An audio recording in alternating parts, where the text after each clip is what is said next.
nhớ rồi sau đó nó chỉ dọc cái tua rồi nữa cầu kính này mấy chỗ khách ở tua của tết trời mình cả tết tua hữu xí nè lo cái kia nhìn mấy cái kia rồi khá là đông nha, có vẻ như rất là ghê gớm và rất là sợ. Nhìn mấy kia mấy không sợ, đúng rồi đi nhìn lên trên này đi không sợ này. Rồi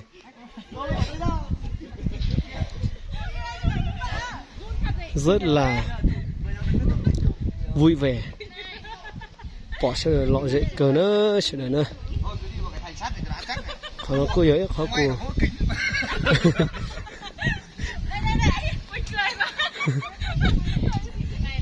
Không nên nhìn xuống. Thư nhà bảo là đi vào ở giữa, không phải có vỡ kính sắt. Một quê trong đồng bìm. Nhìn lên trời thật. Nhìn lên trời thì đi cách nhau ra. Cái sàn với nhau là nặng.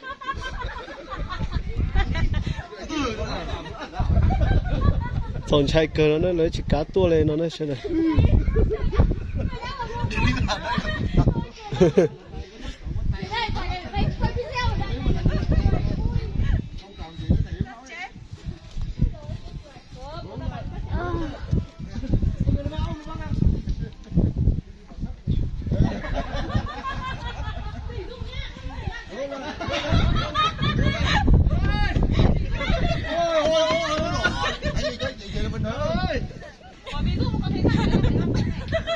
Cho nên trai từ dưới này cái trai cờ từ dưới này cái bố nó lọt tơ đi, từ ship này à,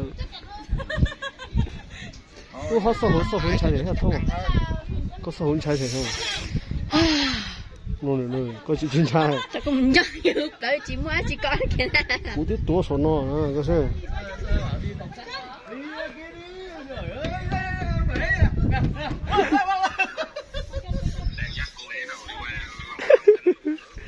Quá là đáng sợ rồi.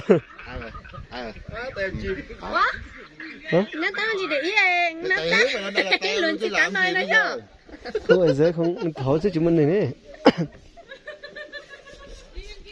Hỏi chúng mình này nè.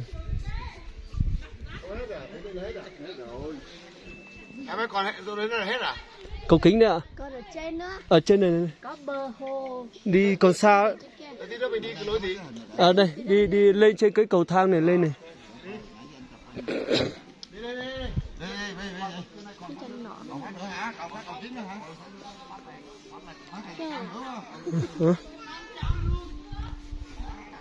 Có quay một cái này.